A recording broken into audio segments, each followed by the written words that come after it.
नमस्कार, आप देख रहे हैं इंडिया टीवी। आपके साथ मैं हूं गौनिका अरोड़ा। शाम के 4 बजे को है, वक्त हो गया है आज की बड़ी खबर का। क्या युद्ध के बीच तेल और सस्ता होगा? क्या गैस की कीमतें और घटेंगी? ये सवाल इसलिए उठा है क्योंकि आज देश में पेट्रोल 5 रुपए और डीजल में 3 रुपए प्रति लीटर की कमी आई है। पेट्रोल डीजल के दाम में यह कटौती private fuel retailer Nayara Energy ने की है। 19 किलो वाला कमर्शियल सिलेंडर भी 180 रुपए से ज्यादा सस्ता हो गया है। अमेरिका ईरान जंग की वजह से अंतर्राष्ट्रीय बाजार में कच्चे तेल के दाम $100 को पार कर गया था, लेकिन अब कच्चे तेल के दाम में $73 पर आ गए हैं। वहीं पिछले 72 घंटे में भारत के लिए 7 जहाज होर्मुज से सुरक्षित निकल चुके हैं। इनमें से 3 कच्चे तेल के टैंकर शामिल हैं। 15 जहाज अब भी होर्मुज में कतार में खड़े हैं। सवाल यह है कि क्या इसी तरह होर्मुज से भारत के जहाज सुरक्षित निकलते रहेंगे, क्योंकि अमेरिका और ईरान के बीच अब भी टेंशन बनी हुई है। ईरान होर्मुज पर अपना पूरी तरह से कब्जा जमाए बैठा है और उसका साफ कहना है कि होर्मुज पर उसे किसी तरह का दखल मंजूर नहीं। दोहा में अमेरिका और ईरान के प्रतिनिधि मौजूद हैं, लेकिन दोनों के बीच कोई बातचीत नहीं हुई। ईरान का यह साफ कहना है कि जब तक एमओयू की सारी शर्तें नहीं मानी जाती तब तक कोई बातचीत नहीं होगी। तो लगातार बातचीत को लेकर सस्पेंस बना हुआ था। दोनों के डेलीगेशंस पहुंच चुके हैं, लेकिन दोनों डेलीगेशंस की तरफ से अमेरिका का डेलीगेशन ये कह रहा है कि बातचीत होगी, लेकिन दूसरी तरफ ईरान का डेलीगेशन कह रहा है कि वो अमेरिका से बातचीत करने के लिए नहीं बल्कि ओमान से बातचीत करने के लिए वहां पर पहुंचा है। वहीं हमारे साथ इस पूरे मामले पर चर्चा करने के लिए खास मेहमान जुड़ गए हैं। Major general retired Sanjay Meston defence expert के तौर पर जुड़े हैं। कार्तिक गौर इस वक्त हमारे साथ यूएई से जुड़ गए हैं। आप दोनों का बहुत बहुत स्वागत है। मेजर मेस्टन, जिस तरीके से इस पूरे मामले पर लगातार पेट्रोल और डीजल के प्राइसेस को लेकर पहले बढ़ोतरी हुई, अब आज देखा गया कि भारत में कहीं ना कहीं कमी आई है। दूसरी तरफ यूएस में भी डोनाल्ड ट्रंप ने भी कहा कि पेट्रोल और डीजल के प्राइसेस को, फ्यूल के प्राइसेस को कम किया जाए। क्या लगता है कि अब कहीं ना कहीं स्टेबिलिटी की तरफ फिर से पूरा विश्व जा रहा है? देखिए, आपने गौनिका बड़ा अच्छा सवाल उठाया है। क्या पूरा विश्व स्टेबिलिटी की तरफ जा रहा है?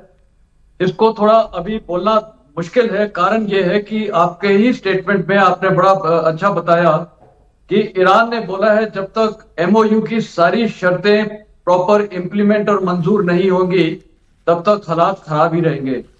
तो कहने का मतलब है जिस प्रकार अभी हालात चल रहे हैं वो खराब चलते रहेंगे। लेकिन अगर मैं इंग्लिश में बोलूं तो ब्लो हॉट और ब्लो कोल्ड की स्थिति रहेगी। तो कभी ये तनाव बढ़ेगा, टेंशन बढ़ेगा, कभी डाउन हो जाएगा। लेकिन फिलहाल अभी दोनों तरफ नहीं चाहती है कि ये लड़ाई बढ़े, लेकिन डायलॉग और ये इसमें बैठे रहेंगे ये लोग। इस पे कई इनकी प्रॉब्लम्स होंगी। और उधर इजराइल भी अपना इरादा बहुत क्लियर रखा हुआ है। वो लेबनान में अटैक करता जा रहा है, जबकि वो आपको पता भी सीज फायर वहां पर हुई थी अमेरिका में लेबनान और इजराइल के बीच में। वो भी अभी तक उसका भी उल्लंघन हो रहा है। और साथ में ये जो गाजा में अटैक्स बढ़ते जा रहे हैं और 70% टेरिटरी ऑलमोस्ट अब इजराइल के कब्जे में होगी गाजा की। तो कहने का मतलब है हालात तो ऐसे हैं कि बिल्कुल नाजुक हालात हैं। लेकिन फिलहाल अभी क्योंकि दोनों ने बहुत भीषण लड़ाई लड़ी है, तो या तीनों साइड ने, तो अभी ये मैं बोलूंगा ये कूलिंग ऑफ पीरियड है। तो मैं समझता हूं कि 1-2 महीने तक ये छुटपुट घटनाएं घटती रहेंगी। लेकिन एक कूलिंग ऑफ पीरियड में ये ऑयल प्राइसेस और गैस प्राइसेस कम होने की संभावना है। और जैसे प्राइम मिनिस्टर ऑफ इंडिया ने भी आज ही प्रेसिडेंट पेजेस्कियन को बोला है कि स्ट्रेट ऑफ हॉर्मुज में ओपन फ्री शिपिंग होनी चाहिए। अब वो ईरान उसको कहना कब कैसे अमल करेगा वो वक्त बताएगा। लेकिन फिलहाल टेम्पो अभी डाउन है। गौनिका, कार्तिक जी, ब्रेंट क्रूड ऑयल की बार बार बात की जा रही थी कि पहले उसके प्राइसेस जब पूरी तरह वॉर पीक पे था तो $110 प्रति बैरल के ऊपर पहुंच गए थे, जो बहुत ज्यादा हाई प्राइसेस है, जिसकी वजह से हर देश में हमने देखा कि किस तरीके से पेट्रोल और डीजल के प्राइसेस में बहुत ज्यादा हाइक हुआ। अब उसी स्टेज पर आकर पहुंच गया है जैसा स्टेज 28 फरवरी से पहले था, यानी कि जब वॉर शुरू हुआ था तब भी लगभग $73 प्रति बैरल था और आज भी लगभग वैसा ही सिचुएशन ब्रेंट क्रूड ऑयल का है। तो अब क्या कहें कि ये जो पूरा कूलिंग ऑफ पीरियड है इसमें ब्रेंट क्रूड के प्राइसेस भी थोड़े कूल हुए हैं, अब ये आगे कितनी देर तक ऐसा रहेगा? देखिए, मैं यहाँ पे यूएई से आपको एक चीज बता सकता हूँ कि यहाँ पे भी कॉन्स्टेंटली प्राइसेस इंक्रीज ही हो रहे थे। ये महीना पहला महीना है जहाँ पे प्राइसेस डिक्रीज हुए हैं, तो that is good news. Even UAE में काफी लोगों को ये कंसर्न था क्योंकि पेट्रोल प्राइसेस बहुत बढ़ गए थे। दूसरा, अगर मैं आपको कह सकूं तो after a long time UAE से डायरेक्ट फ्लाइट ईरान के लिए वापस खुल गई है। तो ये सारे इंडिकेशंस है कि समवेयर डाउन द लाइन एक इंटरनल सहमति है कि भैया this can not go on and on. क्योंकि ना ही सिर्फ मिडिल ईस्ट या गल्फ को फर्क पड़ता है, बट यहाँ पे अगर स्टेबल नहीं रहता तो it impacts basically the whole of the world.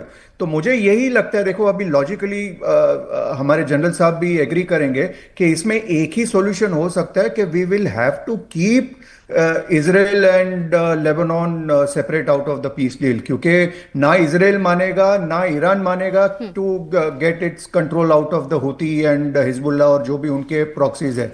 तो कहीं ना कहीं अगर आप उसको मिक्सअप कर दोगे ना, तो I don't think it will work out at all. But overall मुझे लगता है मिड टर्म जब तक है, रफली अक्टूबर नवंबर तक, तब तक we can expect this blow hot blow cold या talk talk fight proper full scale war तो I don't see in the next couple of months. Amitabh Singh ji भी हमारे साथ जुड़ गए हैं, foreign affair expert. Amitabh ji, जिस तरीके से इस पूरे मामले में जो शिप्स जो होर्मुज को क्रॉस कर रहे थे, जो पहले क्रॉस करते थे वो लगभग 138 वेजल्स क्रॉस करते थे पर डे, और अब जब से ये एमओयू साइन हुआ है यानी कि आज तक लगभग 15 दिन में जो 284 वेसल सिर्फ क्रॉस किए हैं। ये अच्छा डेटा तो नहीं है सर, 138 एक दिन में वॉर से पहले और 284 सिर्फ पिछले 15 दिन में। क्या ये डेटा और बढ़ेगा, या अभी भी जिस तरीके से होर्मुज पर रिस्ट्रिक्शन लगा रखी है ईरान ने और ईरान पूरी तरह उस पर अपना कब्जा जमाने की कोशिश कर रहा है, क्या ये डेटा और घटेगा, ये संख्या घटेगी, या फिर आने वाले दिनों में संख्या बढ़ने की उम्मीद है? देखिए, होर्मुज पर ईरान के कंट्रोल का दो फायदा है। एक तो जो उसके अपने तेल दुनिया में बिकेंगे उसकी डिमांड बढ़ जाएगी, और वो होर्मुज को बाईपास करके बंदर अब्बास से निकलते हैं। तो कई बार क्या होगा कि उनके वेसल्स को प्रेफरेंस मिलेगा, दूसरों वेसल्स को प्रेफरेंस नहीं मिलेगा। लेकिन इस समय आप वॉल्यूम की जो बात करें कि बहुत कम वहां से जहाज निकल पा रहे हैं, मुझे लगता है ये इसी तरह कुछ दिनों तक चलेगा। मैं ये मानता हूं कि ये 3 महीने तक ऐसा ही रहेगा जब तक स्थितियां जो है सामान्य नहीं होंगी। और अभी भी बहुत रिस्क लेके जैसे इंडियन वेसल्स वहां से निकल पा रही हैं, वो अपने ट्रांसपॉन्डर्स ऑफ कर देती हैं कि वो डिटेक्ट नहीं कर पाए ईरानियन, एक स्पेसिफिक रूट से जाती हैं जो उनको पहले से बताया गया है। तो अभी बहुत सारे इसमें लिमिटेशंस हैं। अभी जितने भी प्रो ईरानियन या शायद ईरान को पैसे देके या ईरान के कंसेंट से जो जा रही हैं, सिर्फ वही शिप्स क्रॉस कर पा रही हैं। लेकिन अब ईरान जब दुनिया में तेल बेचने लगेगा, जब पूरी तरह से वो ओपन अप कर जाएगा, जिसकी प्रक्रिया शुरू भी हो गई है, मुझे लगता है उस समय वो होर्मुज को रोकने की स्थिति में नहीं रहेगा। क्योंकि वो कैसे कहेगा कि बाकी जो खाड़ी के देश हैं, कुवैत हैं या बहरीन है या यूएई हैं, वो तेल इधर से नहीं निकाले, हम निकालें, यानी ईरान निकाले, तो वो एक प्रॉब्लमेटिक होगा। और उस पर भी मुझे लगता है एक ना कोई जब ये डिटेल निगोशिएशंस होंगे तो उस पर भी एक कुछ मतैक्य बनेगा। लेकिन पहले वाले वॉल्यूम आने में, जितना आपने भी बताया 130 या 35, वो वॉल्यूम आने में मुझे कम से कम 3 महीने, क्योंकि अभी भी संशय की स्थिति है, अभी भी किसी समय फायरिंग शुरू हो जाती है, अटैक शुरू हो जाता है। तो जितने भी बिजनेसमैन हैं या जितने भी इसके स्टेक होल्डर्स हैं, उनको ये पता है कि कभी ना कभी जब ये खुलेगा, जब रास्ता बनेगा, तभी वो श्योर हो पाएंगे कि अपने नाविकों की सुरक्षा दे पाएं, अपने माल की सुरक्षा दे पाएं, तभी वो, और इंश्योरेंस कंपनीज भी उस समय तैयार होंगी कि वो रिस्क ले सकती हैं। ठीक है, गयूर मौलाई जी भी हमारे साथ ईरान से जुड़ गए हैं। गयूर जी, इस पूरे मामले पर जैसे कि जेडी वेंस का बयान आया है, वो ये कह रहे हैं, ये जो पूरी टॉक्स को लेकर, पहली बात तो ईरान की तरफ से रिक्वेस्ट किया गया, डोनाल्ड ट्रंप भी कह रहे हैं, लेकिन ईरान कहता कुछ है करता कुछ है, खाने के दांत और है, दिखाने के दांत और है। आप चाहते हैं बातचीत करना, लेकिन आप इस तरीके से पब्लिक में अपना ओपिनियन ऐसा क्रिएट करना चाहते हैं कि हम सामने झुकने वाले नहीं, हम बातचीत के लिए नहीं आए हैं। क्योंकि पूरे विश्व की नजर इस वक्त ईरान और यूएस के टॉक्स पर है। जब तक वो टॉक सही तरीके से सही नतीजे पर जाकर नहीं पहुंचते हैं, तब तक ऐसे ही तेल और गैस की कीमत बढ़ती रहेगी। देखिए मैडम, सबसे बड़ी बात तो ये कि आपने कहा कि ट्रंप या जेडी वेंस ने कहा कि ईरान ने रिक्वेस्ट की थी बातचीत के लिए। मैं एक बात कहता चलूं कि ट्रंप की ये कोई नई बात नहीं है। ट्रंप 1000 बातें कहते हैं और कितनी बातें सच होती हैं, कितनी बात उनकी सीरियस होती हैं, इस बात को पूरी दुनिया जानती है। मैं फिर भी इशारतन कहता चलूं कि खुद अमेरिका से द वाशिंगटन पोस्ट ने कहा था कि ट्रंप ने अपने पिछले कार्यकाल में कम से कम 35,000 झूठ बोले थे, जिसको लेकर खुद उसके अपने देश का मीडिया ये कह रहा हो। और अब भी और इस पूरे पीरियड में भी पूरी दुनिया देखती रही है कि ट्रंप एक दिन कुछ कहते हैं, बल्कि दिन में गलत कह रहा हूं, कहा जाए कि 1 घंटे पहले कुछ कहते हैं, आधे घंटे बाद या 1 घंटे बाद 2 घंटे बाद उनकी बात कुछ और होती है। दूसरी बात ये रही कि ईरान के दांत, आपने जो कहा, ईरान शुरू से एक बात पर अडिग रहा है कि अगर अमेरिका अपने वादों पर अमल करता है, या वादों पर अमल करने से भी पहले फिर हम पहुंचे हुर्मुज को लेकर जो ये सारे संकट हुए हैं, ये संकट हुआ है 28 फरवरी के बाद, और ये संकट भी हुआ है अमेरिका और इसराइल की हरकतों के कारण, वरना उससे पहले ऐसा कोई संकट नहीं था। अब भी ईरान और अमेरिका के दरमियान जिस एमओयू पर दस्तखत हुए हैं, अगर उसका अमेरिका सही से पालन करे तो संकट अब भी नहीं है, संकट अब भी खत्म हो जाएगा। ईरान ने ये बात क्लियर कही है, स्पष्ट रूप से कही है कि आपको हुर्मुज से गुजरना है तो पहले ईरान के साथ हमाहंगी करनी होगी, ईरान के साथ तालमेल बनाना होगा, ईरान को इन्फॉर्म कीजिए और ईरान जो रास्ता आपको प्रोवाइड करा रहा है, जो रास्ता बता रहा है, उस रास्ते से गुजरिए। जब ईरान की तरफ से स्पष्ट ऐलान है तो अमेरिका कौन होता है कि एक अलग से रूट बनाया जाए? तो गया ना ईरान का डेलीगेशन, ईरान का डेलीगेशन अपने फंड्स को रिलीज करने के लिए कतर तो गया है ना। अगर आप यूएस से बातचीत करने नहीं गया ईरान का डेलीगेशन, तो फंड्स रिलीज करने तो गया, आपको पैसे की जरूरत तो है ही। मैडम, पैसा भी जो है वो पैसा किसी से खैरात में नहीं लिया जा रहा है, ईरान की जो संपत्ति सीज है उसे छुड़ाने की बात हो रही है। और खुद अमेरिका की तरफ से वादा भी किया गया था कि ईरान के जो फ्रोजन फंड है उसको रिलीज किया जाएगा। यहीं से अमेरिका की सच्चाई का एक बार फिर इम्तिहान हो जाएगा कि जिन चीजों पर बात हुई है, जो वादे किए गए हैं, क्या अमेरिका उन वादों पर अमल करता है या नहीं।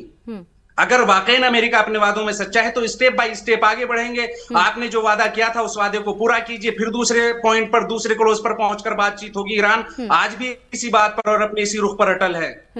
ठीक है, पूर्णिमा नाथ जी यूएसए से हमारे साथ जुड़ गए हैं। पूर्णिमा जी, जेडी वैंस कह रहे हैं जो ईरान कर रहा है, जो ईरान के ऑफिशियल्स कर रहे हैं, ये पर्शियन टैक्टिक्स है, पर्शियन नेगोशिएटिंग टैक्टिक्स है। इस तरीके को, इस टैक्टिक्स को अपना रहे हैं वो, नेगोशिएट करने के लिए वो चाहते भी हैं, लेकिन पब्लिक के सामने दिखाना नहीं चाहते। लेकिन जेडी वैंस कह रहे हैं कि कार्ड्स हमारे पास है, वी होल्ड द कार्ड्स। नमस्ते, thank you so much for having me. जय हिंद। क्या कार्ड्स है जेडी वैंस के पास? फर्स्ट ऑफ ऑल, मेरा जो क्वेश्चन है बहुत फंडामेंटल है। वो ये युद्ध शुरू करने से पहले एक ऑब्जेक्टिव होती है, वो ऑब्जेक्टिव क्या था फर्स्ट ऑफ ऑल, और अचीव क्या किया जेडी वैंस और प्रेसिडेंट ट्रम्प। और दूसरी बात ये है कि हर जगह में जाके यूनाइटेड स्टेट्स ऑफ अमेरिका का आदत है लिटरली डिक्टेट करना, डिसाइड करना कौन कैसे क्या करेंगे, उनका ग्लोबल पॉलिटिक्स कैसे होना चाहिए, इंटरनल पॉलिटिक्स कैसे होना चाहिए, ट्रेडिंग किसके साथ करना चाहिए। अमेरिका होता कौन है? I understand the entire world literally just follows America's narrative and America's direction. But मेरा क्वेश्चन फंडामेंटल है, अगर आप हमारे पास अगर 200 कंट्रीज है, सॉवरेन कंट्रीज है, सॉवरेंटी है कि नहीं है? ये ड्रामा कब तक? यूनाइटेड नेशन अगर बना के रखे हो, I understand that's also US led, तो क्यों बना के रखे हो? उसको खत्म करो, ड्रामा खत्म करो, और यूनाइटेड स्टेट्स जो कर रहे हो उसको करने दो। तो ये बार बार ये क्वेश्चन उठाना कि Iran is doing it's a Persian tactic, American tactic नहीं है जो जेडी वैंस अपना रहे हैं। अमेरिकन टैक्टिक नहीं है वहां पे जाके डिकैपिटेशन स्ट्राइक करके सारे लीडरशिप को हटा दे। आप इसके बारे में बात क्यों नहीं करते हो? I am just stunned after all this, and this is not the first time. युद्ध से पहले, युद्ध खत्म शुरू करने से थोड़ी देर के बाद भी वो बोल रहे थे कि 2 हफ्ते में Iran is going to make nukes. अभी रिसेंट स्टेटमेंट आ चुकी है, फिर से बोल रहे कि वो लोग Iran is going to make nuke in 6 months. But my question is very simple. अगर ईरान को बंद कैसे कर सकते हो? आपको सब कंट्री की सॉवरेंटी के राइट है। आप कोई भी टैक्टिक्स अपनाएंगे वो लोग, whatever makes sense for them। अगर इजराइल के पास 300 वॉर हेड्स है और सारे एक्सपर्ट्स वही कहते हैं, वहां पे आप ना उन्होंने एनपीटी साइन की, ना वहां पे आईएईए की इंस्पेक्शन होती है, तो ईरान को आप कैसे फोर्स कर सकते हो? ठीक है, आप कौन होते हो? आप ईरान को छोड़ दो, forget about Iran. If it was your country, would you have accepted it? ठीक है, Would you have accepted any other country come and decapitate your leadership? 1 नहीं, 2 नहीं, 3 नहीं, 4 नहीं, 5 नहीं, 50 of them. You would have accepted it.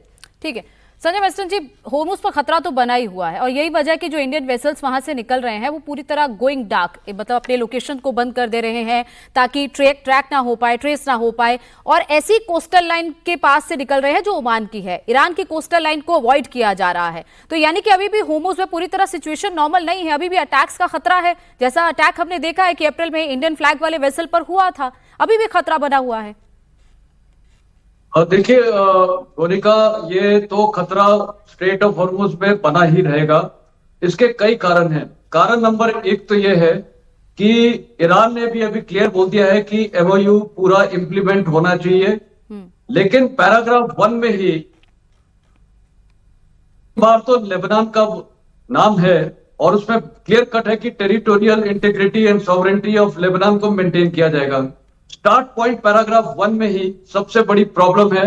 Israel उसको मानेगा नहीं और ईरान उसको एक्सेप्ट नहीं करेगा, वो एक्सेप्ट नहीं करेगा ये सारी उल्लंघन जो इजराइल करेगा। तो मैं बोलूंगा हर चीज का एक टेक ऑफ पॉइंट होता है, टेक ऑफ पॉइंट ही इसका खराब है। और जो ये लड़ाई का मुद्दा शुरू हुआ था वो हुआ था न्यूक्लियर एस्पेक्ट पे, और न्यूक्लियर एस्पेक्ट चला गया है पैराग्राफ 8 में। तो ये जो एमओयू साइन किया गया है ये बहुत जल्दी किया गया है, क्योंकि कोई भी अगर डील्स होती है, ये पाकिस्तान की अपनी क्या मंशा थी वो उसको ही पता है, और प्रेसिडेंट ट्रंप को भी पता था कि अभी 4 जुलाई जो इनका 250 इयर्स ऑफ इंडिपेंडेंस सेलिब्रेशन है, वो मेरे ख्याल एक टारगेट था इनका कि वो तब तक ये डील कैसे भी साइन हो जाए। अब होगा क्या? मिलिट्री तौर पे मैं बोलूंगा अमेरिका की अभी स्टेइंग पावर नहीं है ये लड़ाई फिर से शुरू करने की, लेकिन डिप्लॉयमेंट रहेगा, छोटी मोटी घटनाएं घटती रहेंगी। तो स्ट्रेट ऑफ हॉर्मुज में ईरान के पास पलड़ा भारी है, क्योंकि पहली बात तो उसके पास वो जो पूरे डोमिनेटिंग इलाके हैं वहां पर कोस्टल एरियाज में उसको डोमिनेट किया है, और जो इनकी मिसाइल स्ट्रेंथ है और ड्रोन स्ट्रेंथ है वो बहुत ज्यादा मात्रा में है, और बहुत कम इसकी डैमेज हुई है ईरान की ये मिसाइल्स और ड्रोन। तो कहने का मतलब है ईरान के पास तो बहुत लेवरेज है। अब सवाल उठता है भारत के लिए क्या ऑप्शन है। आपने बिल्कुल सही बोला, कभी भी किसी भी शिप पे, और अब तो एक और प्रॉब्लम हो गई है, फायर कोई करेगा, सच कभी निकलेगा नहीं।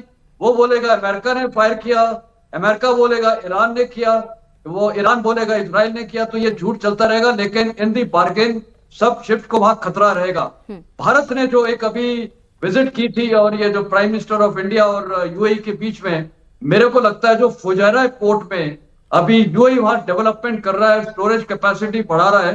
भारत के लिए सबसे अच्छा ऑप्शन यही है कि अभी हम अपनी शिपिंग्स को और बढ़ाएं, डायरेक्ट शिप फुजैरा से ले, ये स्टेट ऑफ हॉर्मुज तो क्वेश्चन मार्क रहेगा। वहां से जितना मिल जाए अच्छी बात है, सऊदी अरेबिया कतार वगैरह से, क्योंकि एलपीजी एलएनजी वगैरह भी आना है। लेकिन भारत के लिए आज हमारे को अपनी स्टोरेज कैपेसिटी बढ़ाना पड़ेगा, और अभी मेरे को लगता है यूएई इसकी प्राइसेस और डाउन करेगा, क्योंकि ओपेक से वो निकल चुका है। तो कहने का मतलब है भारत को अभी स्टोरेज ट्रांसशिपमेंट बहुत बढ़ानी चाहिए, क्योंकि कभी भी ये फ्लेयर अप हो सकता है। लेकिन मैं फिर बोलना चाहूंगा अमेरिका ये चाहेगा नहीं ये लड़ाई और लंबी खींचे, ना इजराइल खींच सकता है। इजराइल के पास भी अभी जितनी ताकत नहीं है, और ईरान भी नहीं चाहता, क्योंकि अगर ये लड़ाई लंबी चलती है ईरान की इकोनॉमिक हालात बहुत डाउन हो जाएगी। संजय जी, कोई भी नहीं चाहेगा कि लड़ाई ज्यादा देर चले, लड़ाई आगे बढ़ती रही, युद्ध विराम है ये लंबा ही चले, और जो बातचीत अगले 60 दिनों में होनी है, जिसमें से अब 15 दिन तो बीत चुके हैं, ये 45 दिन में जो बातचीत होनी है, ये बातचीत किसी न किसी नतीजे पर आ जाए, मेमोरेंडम ऑफ अंडरस्टैंडिंग ये कम से कम लागू हो जाए। लेकिन अमिताभ जी, इंडिया की सिचुएशन को आप किस तरीके से देखते हैं? क्योंकि आरबीआई का भी एक स्टेटमेंट है कि ईरान यूएस में जो इंटरिम पीस डील हुई है वो इंडिया के ग्रोथ को सपोर्ट करती है, लेकिन जिस तरीके का इन्फ्लेशन और फिस्कल रिस्क है वो अभी भी बने रहेंगे। क्या अभी भी भारत में, क्योंकि एक कंपनी ने फिलहाल और पेट्रोल और डीजल के दाम में कमी की है, लेकिन आने वाले दिनों में क्या देखा जा सकता है कि कहीं ना कहीं जो आम जनता है उसे राहत मिलने की उम्मीद है? देखिए, ये न्यारा जो कंपनी जिसने अपने प्राइस रिड्यूस किए हैं, ये रशियन एडेड कंपनी है। रूस की का मेजॉरिटी स्टेक है इसमें, जो पहले एसआर ऑयल हुआ करता था। तो रूस ने अपनी अवेलेबिलिटी भी एक तरह से दिखाई है कि हम आपको ज्यादा तेल बेचने के लिए तैयार हैं, वो एक फैक्टर रहेगा। लेकिन जो अदर इकोनॉमिक इंडिकेटर्स हैं जो भारतीय अर्थव्यवस्था को, वो सिर्फ तेल ही निर्धारित नहीं करता, बहुत सारी अन्य चीजें भी निर्धारित करती हैं। तो जो आरबीआई का शॉर्ट टर्म प्रेडिक्शन है, उसके हिसाब से मुझे लग रहा है कि उन्होंने ये मान लिया है कि तेल के दाम अब नहीं बढ़ेंगे, या बढ़ेंगे भी तो मैनेजेबल रहेंगे, वो 100 के ऊपर नहीं जाएंगे जो युद्ध के बीच हो गया था। तो आरबीआई का एक प्रेडिक्शन तो वो ठीक है। हमारे पास अब 2 ऑप्शन और बढ़ गए हैं जो पहले नहीं था या पहले लिमिटेड थे। ईरान, 2018 के बाद उनसे हमने तेल खरीदना बंद कर दिया था, 2019 के कुछ दिनों तक हमें वेवर मिला था। अब रूस का भी वो व्यापार शुरू हो गया है और रूस भी बहुत इच्छुक है कि इस पूरे जो भी अर्थव्यवस्था है या भारत में तेल सप्लाई है या दुनिया में, उसको बढ़ाया जाए। लेकिन एक यहाँ पर एक कैविएट ये भी है कि रूस को इंक्रीजिंगली इंफ्रास्ट्रक्चर अटैक्स झेलना पड़ रहा है, खासकर इनके तेल रिफाइनरी को, तेल पाइपलाइंस को, जो यूक्रेन अटैक कर रहा है। अगर भारत उस पर डिपेंडेंट होता है, क्योंकि तेल तो कंपोजिट सप्लाई पे डिपेंड करता है, उसका प्राइस ब्रेंट क्रूड सिर्फ गल्फ ऑयल पे, अमेरिकन ऑयल पे नहीं करता है, रूसी तेल पे भी करता है। लेकिन इसमें बहुत सारे फैक्टर्स हैं। रूस की सप्लाई बढ़ गई है, यूएई ओपेक से निकल गया है, और तीसरा सबसे इंपॉर्टेंट है कि ईरान का भी तेल अब मार्केट में आने लगेगा। तो मुझे नहीं लग रहा है कि बहुत ज्यादा असुविधा होगी इकोनॉमी को लेकर भारत में, खासकर इस कारण से कि तेल के दाम बढ़ने वाले हैं या गैस के दाम बढ़ने वाले हैं।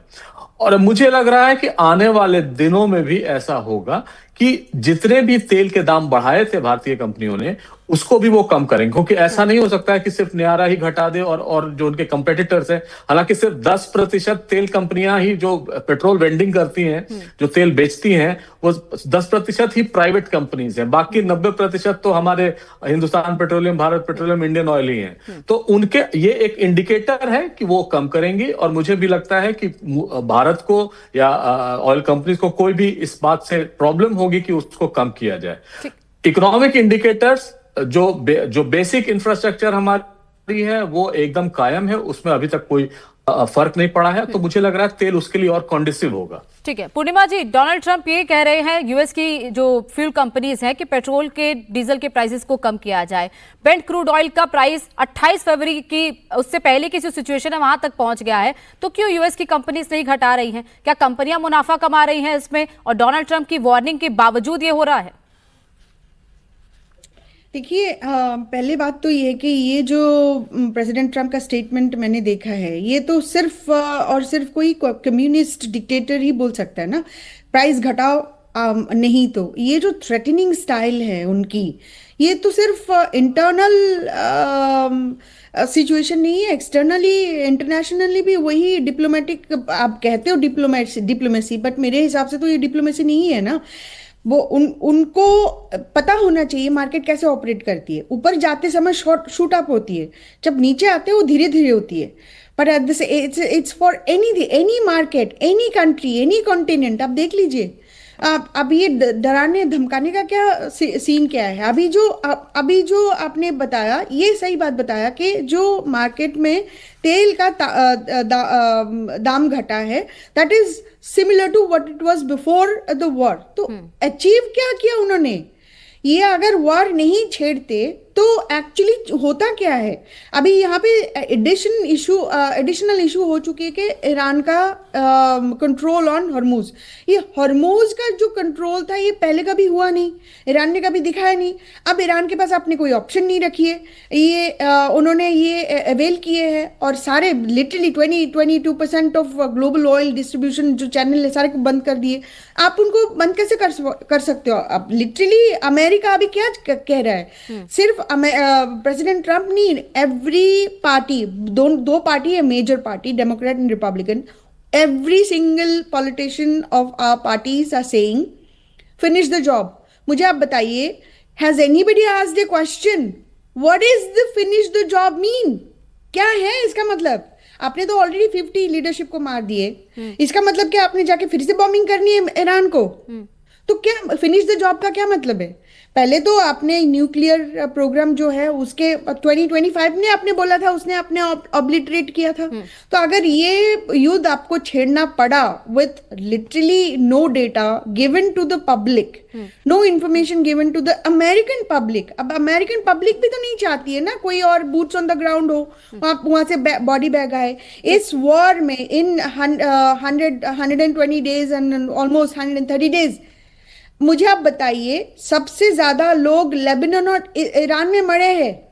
अमेरिकन में सिर्फ 15 लोग को मरे हैं। उनको फर्क पड़ता है क्या? उनको फर्क पड़ता है कि कौन क्या कहां पे किस लिए मर रहे?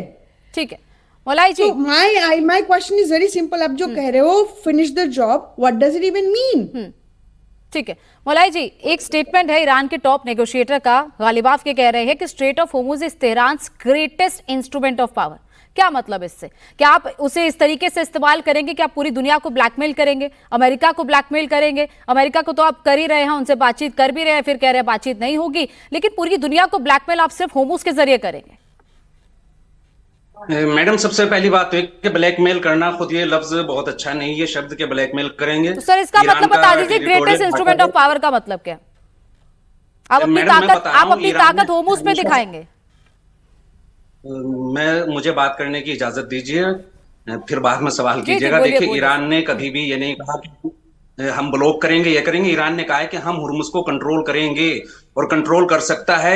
और इस बात पर खुद दुनिया जिसे दादा मानती है, जिसे चौधरी बना रखा है दुनिया ने, जिससे दुनिया सवाल करने की कोई हिम्मत नहीं कर सकती है, उस अमेरिका ने इस बात को आकर एग्री भी किया है कि ठीक है साहब, आप 60 दिन के लिए इसे फ्री रखिए, 60 दिन के बाद आपके कंट्रोल में रहे, हमें कोई एतराज नहीं है। इस बात पर खुद अमेरिका ने एग्री किया है। सवाल किया जाए अमेरिका से, ईरान से सवाल ना किया जाए, सवाल किया जाए अमेरिका से कि खान बहादुर साहब, आपने पूरी दुनिया को जिस नए संकट में डाला है, उस संकट का समाधान क्या है? आप हजारों किलोमीटर, 10,000 किलोमीटर से उठ के आते हैं, जहां चाहते हैं वहां दुनिया में नए संकट जन्म दे देते हैं और संकट से अपने हित साधते हुए पल्ला झाड़कर निकल लेते हैं। पूरी दुनिया संकट में फंसी रहती है। यह सवाल ईरान से ना हो कि ईरान ब्लैकमेल कर रहा है। ईरान को अधिकार है, हक है कि वो अपने टेरिटोरियल वाटर पर नजर रखे, उसे कंट्रोल करे। और ईरान अगर कंट्रोल करने की बात भी कर रहा है तो साथ ही साथ ये भी कह रहा है कि हम सर्विस प्रोवाइड करेंगे। ईरान ने अब भी ये कहा है कि हुर्मुज हमारे कंट्रोल में है, जिसे यहां से गुजरना है गुजरे, लेकिन हमारे साथ तालमेल के साथ। जब ईरान तालमेल की बात कर रहा है, सुरक्षित रास्ता दे रहा है, तो दुनिया अमेरिका के आगे सर झुकाते हुए क्यों उस रास्ते से जा रही है जिससे ईरान मना कर रहा है? क्यों उस रास्ते से नहीं गुजर रहे हैं जो रास्ता ईरान प्रोवाइड कर रहा है? क्यों अमेरिका अलग से नया कॉरिडोर बनाने की कोशिश कर रहा है और दुनिया भी अमेरिका के पीछे चलती चली जा रही है? बाद में संकट हो रहा है तो दोष दिया जा रहा है ईरान को। और फिर एक बात ये कही जा रही है कि साहब फायर कौन कर रहा है? ईरान की तरफ से हो रही है। ईरान अमेरिका को ब्लेम कर देता है, अमेरिका ईरान को ब्लेम कर देता है। मैडम, जहां क्लियर भी होता है, खुद हमारे मुल्क के 3 जहाजों को निशाना बनाया गया, जिसमें हमारे कई नागरिक शहीद भी हुए। बताइए आप, क्या एक्शन लिया गया अमेरिका के खिलाफ? क्या मर्दों की तरह खड़े होकर विरोध भी जताया गया? सारा सवाल यह है कि हमें गुलामी की मानसिकता से निकलना होगा। हमें yes boss, yes boss, yes boss, इसकी मानसिकता से निकलना होगा। आज भी संकट खत्म हो जाएगा। जरूरत यह है कि जरा सी हिम्मत दिखाई जाए। जब एक छोटा सा मुल्क ईरान, जो 47 साल से अमानवीय प्रतिबंधों का सामना कर रहा है, वो सुपर पावर को घुटनों पर झुका सकता है, अपनी बातें मनवा सकता है, तो फिर तो हम एक बड़ी इकोनॉमी है, एक बड़ी ताकत है, हर एतबार से हमारे पास संसाधन है। हम क्यों अमेरिका के पिछलग्गू बने हुए हैं? क्यों दुनिया अमेरिका से कोई सवाल नहीं कर रही है? तो सवाल पूछे जा रहे हैं, अमेरिका से भी पूछे जाते हैं। नहीं कर रहा है। ईरान ने आज भी क्लियर कहा है हुर्मुज सुरक्षित है, लेकिन जरूरत यह है कि ईरान के तालमेल के साथ काम किया जाए। मतलब अगर आप ईरान से तालमेल नहीं है तो होर्मुज से आप क्रॉस नहीं कर पाएंगे, ये सीधे सीधे कह रहा है कार्तिक जी। ईरान में भी इस टाइम दो धड़े हैं। टेरिटोरियल वाटर से, आप ईरान के टेरिटोरियल वाटर से, वो दोनों का है ना सर, ओमान का भी ईरान का भी है, दोनों का टेरिटोरियल वाटर है। ठीक है कार्तिक जी, ईरान भी इस वक्त 2 धड़ों में बटा हुआ है, एक IRGC और दूसरा ईरान के जो पॉलिटिशियंस है उस पर। पॉलिटिशियंस ये चाहते हैं कि बातचीत हो, MOU इंप्लीमेंट हो जाए, लेकिन IRGC नहीं चाह रहा है। तो कहीं ना कहीं कॉन्फ्लिक्ट देश में ही है और यही वजह है कि किसी नतीजे पर नहीं पहुंच पा रहा है। बातचीत चाह भी रहे हैं, पॉलिटिशियंस चाहते हैं, लेकिन IRGC नहीं चाहता। बिल्कुल 100%। और ये चीज मैंने बहुत पहले आइडेंटिफाई की थी आपके शो पे और आपके चैनल पे कि ये स्प्लिट बहुत ही क्लियर है कि भाई अभी IRGC के मुंह पे खून लग गया है। उनको पता चला है कि भाई this is our claim to fame, तो वो अपने जिहादी पे जो उनके प्रॉक्सीज है उन पे वो कंट्रोल छोड़ेगा नहीं। वो कंट्रोल अगर छोड़ेगा नहीं तो वहां पे इजराइल रुकेगा नहीं। और इसीलिए उन्होंने वो पॉइंट नंबर 1 पे ऐसी क्लॉज रख दी है बिकॉज दे नो कि it will be a non starter, ये पीस डील हो ही नहीं सकती है। इसलिए मैं कॉन्स्टेंटली कह रहा हूं काफी टाइम से कि आपको इजराइल को और ईरान से फाइट बेसिकली ईरान और इजराइल की है। Everybody else is just part of the thing, और आप पीस डील नेगोशिएट कर रहे हो जहां पे Israel is not a party. So logically it makes no sense and it is a non starter. तो ठीक है, हम उसको थोड़ा प्रेशर कर सकते हैं, इलेक्शन की वजह से थोड़ा रेस्ट्रिक्शंस कर सकते हैं, but in the long term ये जो हॉर्मुज है, देखो एक चीज बहुत क्लियर है, हॉर्मुज को अगर ईरान कंट्रोल करता है ये कोई नहीं मानेगा। It is not just about GCC, nobody will agree to that, including Oman. तो भले वो ओमान को कितना भी प्रेशराइज करे, but net net this is non negotiable, क्योंकि वो इंटरनेशनल वाटर है, वो कोई ईरान का वाटर नहीं है। Let's get that very clear.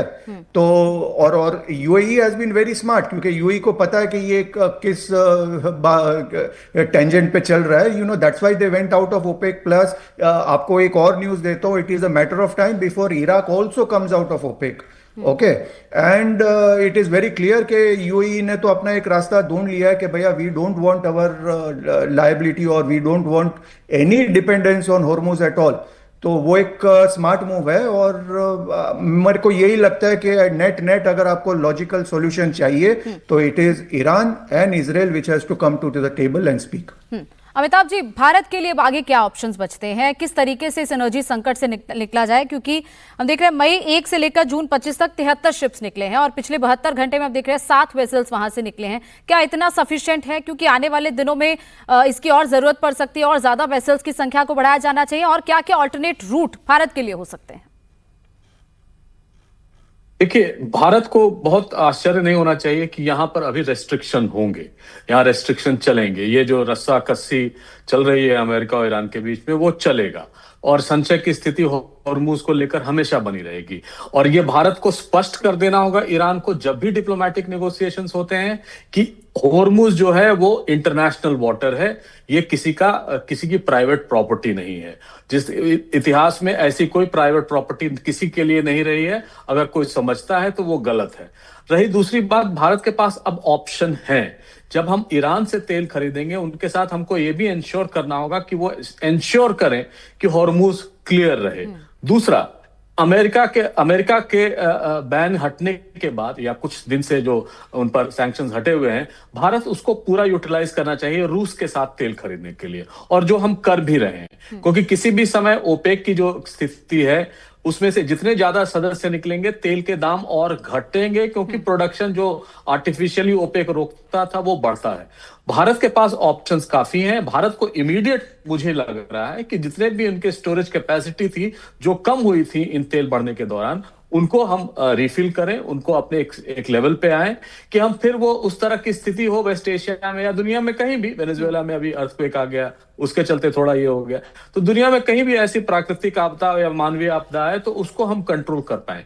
तीसरी बात, इस बात के लिए मैं तस्दीक करूंगा कि भारत ने इस पूरे प्रकरण में भारतीयों के लिए एक बड़ा अच्छा रोल प्ले किया, क्योंकि हमारे तेल के दाम उतने नहीं बढ़े जितने हम एंटिसिपेट कर रहे थे, उतनी महंगाई नहीं बढ़ पाई जितनी हम एंटिसिपेट कर रहे हैं। तो भारत इस समय मेरे हिसाब से और देशों के स्थिति में विन विन सिचुएशन में है, और हमारा मैन्युफैक्चरिंग सेक्टर या जो भी सर्विस सेक्टर है वो परफॉर्म अच्छा कर रहा है। तो भारत को इमीडिएट अटेंशन देना चाहिए किस तरह हॉर्मुज को खोले रखा जाए और किस तरह रूस से जो तेल आयात होता है उसको इंश्योर किया जाए, उन पर प्रतिबंध जो लगाए थे उनको खत्म किया जाए, और जितने भी तेल कंपनियां हैं उनको इमीडिएट बेसिस पे वो भी तेल के दाम कम करने चाहिए, क्योंकि दुनिया में तेल के दाम कम हो गए। जब युद्ध शुरू हुआ था तो 69 बैरल पर डॉलर था, पर बैरल डॉलर था, तो अब वो आके 73 पे हुआ है, तो जो बहुत फर्क नहीं पड़ा है। और हमारे पास इंडियन ऑयल कंपनीज के पास जब तेल कमी है तो उनके पास अब कॉर्पस जो उनके पैसे होंगे वो जमा होगा, तो हम धीरे धीरे, अगर तेल के दाम बढ़ते हैं तो हम फिर बढ़ाएं, लेकिन इस तरह से आर्टिफिशियली तेल के दाम बढ़ा के पहले जैसे नहीं रखने चाहिए। ठीक है संजय वेस्टर्न जी, भारतीय वेसल्स के लिए हॉर्मुज में क्या क्या ऑप्शंस हैं? क्योंकि जिस तरीके से ये गोइंग डार्क वाला ये तो रास्ता अपनाया ही जा रहा है कि किसी भी तरीके से लोकेशन ट्रेस ना हो पाए। अब ओमान के जो कोस्टल लाइन है उसके टूवर्ड्स होते हुए आप निकल रहे हैं, हॉर्मुज को क्रॉस कर रहे हैं, और क्या क्या ऑप्शंस हो सकते हैं? कैसे वेसल्स को सुरक्षित हॉर्मुज से बाहर निकलने का रास्ता मिल पाए भारतीय वेसल्स को? और देखिए, भारत के पास कई ऑप्शन है। पहली बात तो जो प्राइम मिनिस्टर ऑफ इंडिया ने प्रेसिडेंट पेजेस्किन के साथ ही बात की है कि state of Hormuz free and open रहना चाहेगा, जैसे भारत बोलता है और पूरा विश्व भी बोलता है, जैसे इंडो पैसिफिक ओशन भी फ्री फॉर ऑल होना चाहिए ट्रेड के लिए। तो भारत का रूप बहुत क्लियर है। ऑप्शंस और क्या क्या हैं? नंबर 1, हमें अभी किसी की वहां पर दादागिरी, चाहे यूनाइटेड स्टेट्स हो चाहे ईरान हो, भारत को मंजूर नहीं होगी। तो नंबर 1 इसमें मैं ये बोलना चाहूंगा कि भारत की जो नेवी है उसकी क्षमता और अभी भारत को बढ़ानी चाहिए। और आपने नेवी चीफ का स्टेटमेंट ही सुना है कि कुछ महीने ये 2033 तक हमारे पास 200 शिप्स हो जाएंगी। और मेरे ख्याल में भारत की जो ऑपरेशनल रीच है, स्ट्रेटेजिक पार्टनरशिप है, स्ट्रेटेजिक जो हमारी एक पार्टनर्स हैं विश्व में, ईरान के साथ भी है नेवी में, तो हमें और ये पार्टनरशिप बनाना पड़ेगा और इंटरनेशनली हमको इंश्योर करना पड़ेगा कि स्ट्रेट ऑफ हॉर्मुज बाकी जितने भी पार्टनर नेवीज हैं वो उसको खोल के रखें और कोई भी देश, चाहे अमेरिका हो चाहे ईरान हो, उस पर हस्तक्षेप ना करे। तीसरा, भारत को मेरे ख्याल अभी यूएई और ओमान के साथ जिस प्रकार हमारे अभी मिलिट्री संबंध नजदीक होते जा रहे हैं, फुजैरा वाला ऑप्शन तो मैंने आपको बता ही दिया है, लेकिन अभी हमारी थोड़ी military cooperation, defence cooperation Oman, Saudi Arabia और यूएई के साथ और बढ़नी चाहिए।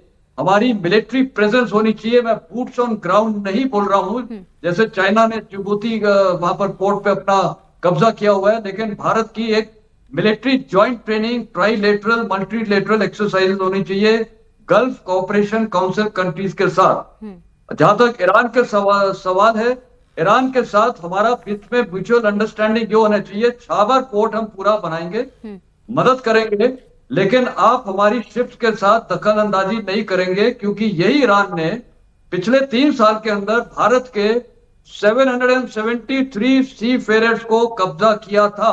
और आपको याद होगा इस साल जनवरी तक हमारे 19 सी फेयरर्स इनके कब्जे में थे और कई जेलों में इन्होंने रखा हुआ था और चार्ज लगाते हैं स्मगलिंग का। तो ये जो एक पॉइंट उठा है कि वो कंट्रोल ईरान के कंट्रोल में रहेगा, वो कंट्रोल का मतलब मैं नहीं समझा हूं, क्योंकि कंट्रोल में या तो टैक्स लगाएंगे या अगर वो किसी भी शिप पे चढ़ के और जाके वो इंडियन सी फेयरर्स को कैप्चर कर लेंगे, गलत चार्ज लगाएंगे कि वो स्मगलिंग कर रहे हैं। तो ये चीजें भारत को इंश्योर करना पड़ेगा।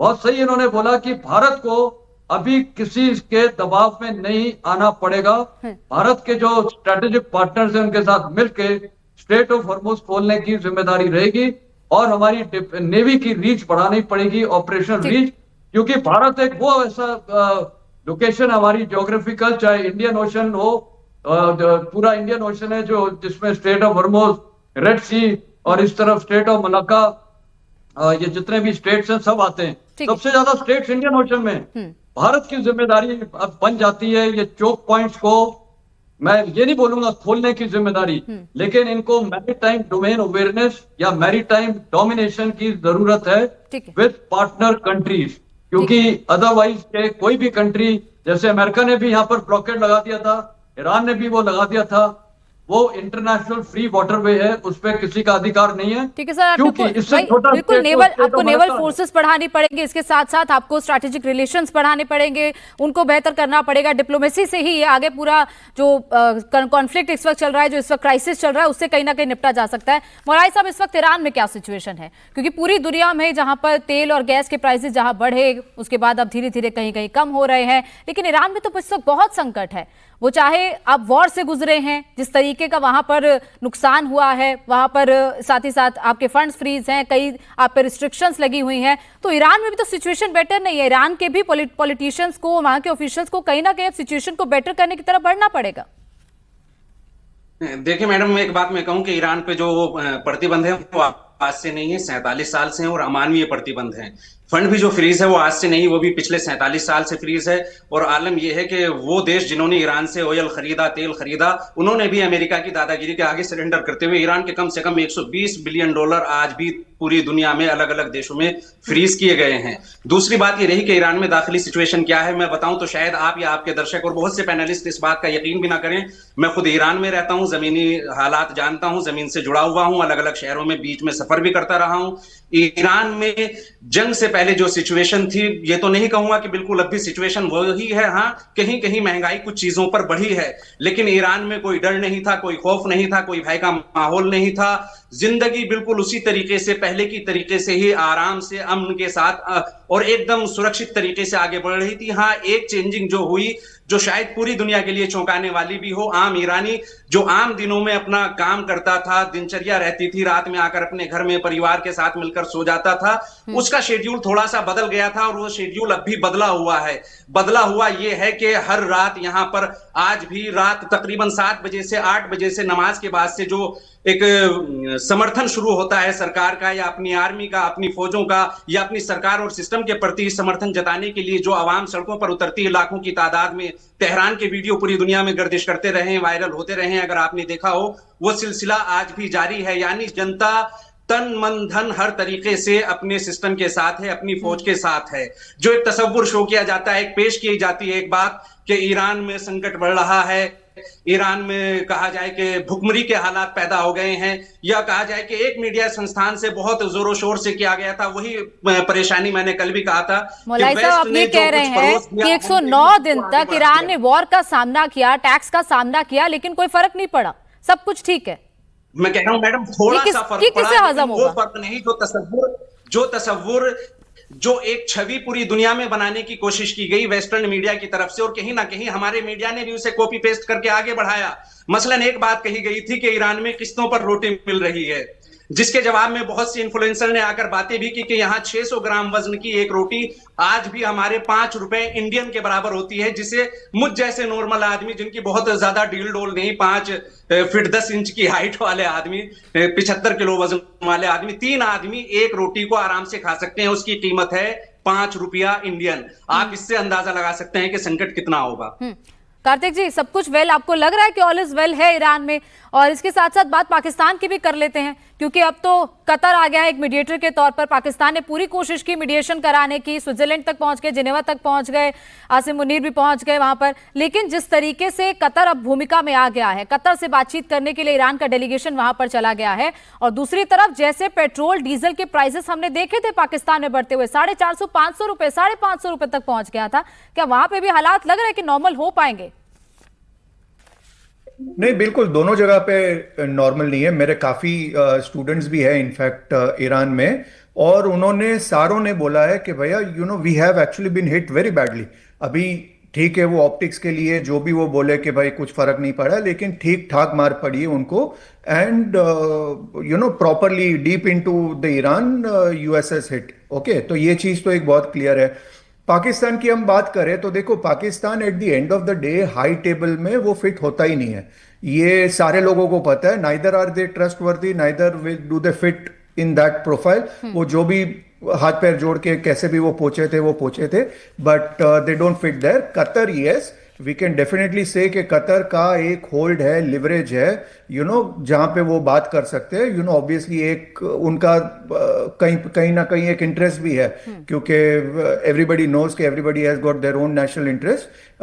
तो वो एक जेन्युइनली एक पीस टेबल में ला सकते हैं, सेंसिबल चीज करा सकते हैं। बट अगेन मैंने यही चीज बोला कि बात वहीं पे अटकती है कि फाइट अमेरिका की है ही नहीं, फाइट इजराइल और ईरान की है। तो अगर कतर भी बोलता है कि नहीं, we will not talk to Israel, तो ये कैसे चलेगा? समवेयर डाउन द लाइन कोई भी कॉन्फ्लिक्ट होता है, उसमें एक चीज को आप इतना पराया करोगे कि भैया तुमको तो मैं सीट में भी नहीं बिठा सकता हूं, and somebody else will negotiate on your behalf, तो वो तो होने नहीं वाला ना, क्योंकि वो कभी भी American interest and Israeli interest कभी भी एग्जैक्टली सेम नहीं हो सकते।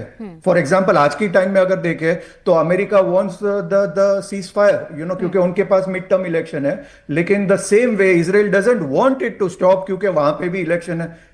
तो there is an absolutely 180 degree shift as far as their interests are concerned. तो ये चीज है, but I would any day put Qatar over Pakistan as far as the mediator is concerned. पूर्णिमा जी, क्या दुनिया इस महासंकट से निकल पाएगी? क्योंकि जिस तरीके की सिचुएशन हमने पिछले 109 दिन में देखी है, जैसे प्राइस हाइक हुआ है, कई जगह पर महंगाई बढ़ी है, क्या वो सिचुएशन आने वाले दिनों में नॉर्मल हो पाएगी? कितना वक्त लग सकता है नॉर्मलिटी से आने पे? ये क्वेश्चन अमेरिका को ही पूछना चाहिए, पर्टिकुलरली डोनाल्ड ट्रंप को पूछना चाहिए। एज एक्सपर्ट आपकी क्या राय है? जी, मैं कह रही हूँ कि डोनाल्ड ट्रंप ही कह सकता है कि he is sitting in presidential position and he took a decision and he should own it what is happening today. आज उनको क्या फायदा हुआ आप देख लीजिए, उन्होंने प्रॉफिटियरिंग किया इनसाइडर ट्रेडिंग में। जब भी उन्होंने कोई स्टेटमेंट कहा है कि सीज फायर होने वाली है, उससे पहले ही बेट मार्केट में इंफॉर्मेशन चली गई थी, लोगों ने मिलियंस ऑफ डॉलर्स बनाए उसमें। अभी तक कोई इन्वेस्टिगेशन नहीं चल रही है कि कौन पैसा बनाया, इंफॉर्मेशन कैसे लीक हुआ है। Is it his sons that actually made money behind the scene? हमें वो सब इंफॉर्मेशन अभी तक कोई नहीं पता नहीं है। अगर I am promising as a US congressional candidate, अगर मैं विन होती हूँ, I will actually support impeachment of Donald Trump, because what he has done in this country also, उन्होंने पैसा बनाया, प्रॉफिटियरिंग किया।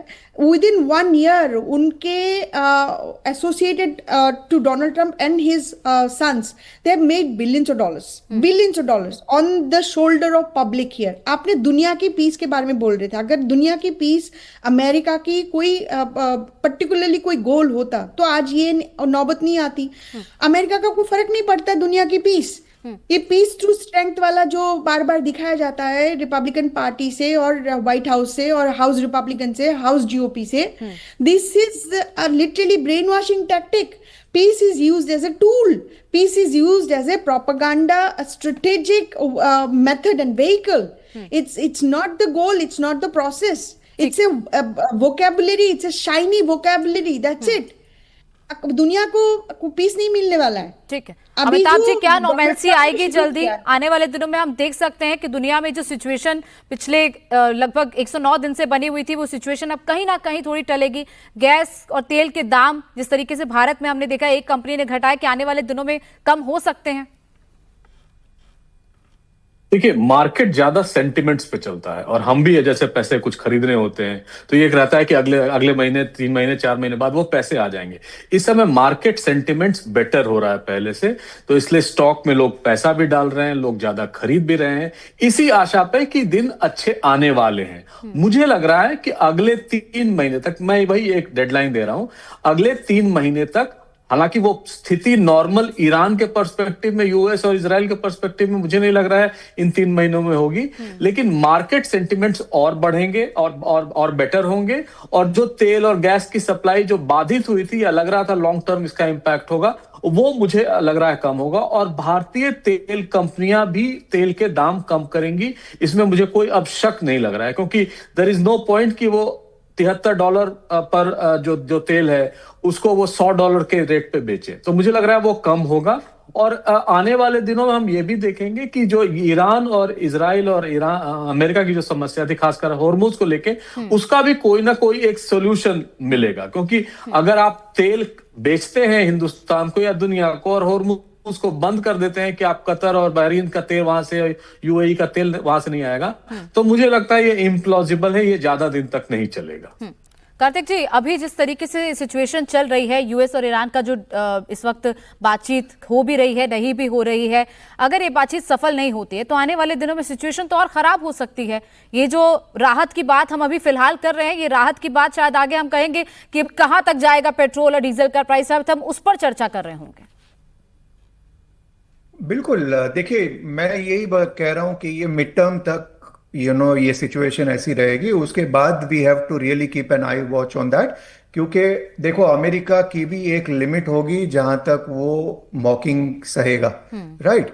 तो somewhere down the line Iran also has to get realistic कि it doesn't want to go beyond कि भाई एक limit तक वो पुश कर सकता है, beyond that it should not push. मैं एक चीज इंपॉर्टेंट पॉइंट ये कहना चाहता हूं कि जहां पे हम लोग देख रहे हैं कि भाई विद इन ईरान एक जो स्प्लिट है, मैं जनरली उसको कहता हूं एक जो पीएचडी वाले हैं जो मीडिया में आते हैं कंपेयर टू दी आईआरजीसी, हमको ये नहीं भूलना चाहिए कि भाई अमेरिका में भी in a way there is a split, one is what JD Vance and his camp is thinking, the other is what Marco Rubio is thinking. तो वहां पे भी हु आफ्टर डोनाल्ड ट्रंप वाली फाइट ऑलरेडी शुरू हो गई है, और Iran is a major testing ground for that also. बिल्कुल, नजर इसी पर बनी हुई है कि जो बातचीत होने वाली है, क्या होने भी वाली है नहीं, और इस बातचीत से क्या नतीजा निकल के आएगा, और साथ ही साथ पूरी दुनिया पर, भारत पर इस वक्त जो संकट गहरा रहा है, जो संकट में फिलहाल राहत मिली है, क्या वो आने वाले दिनों में और ज्यादा उसमें राहत मिलेगी, ये देखना होगा। बहुत बहुत शुक्रिया आप सबका हमारे साथ चर्चा में शामिल होने के लिए।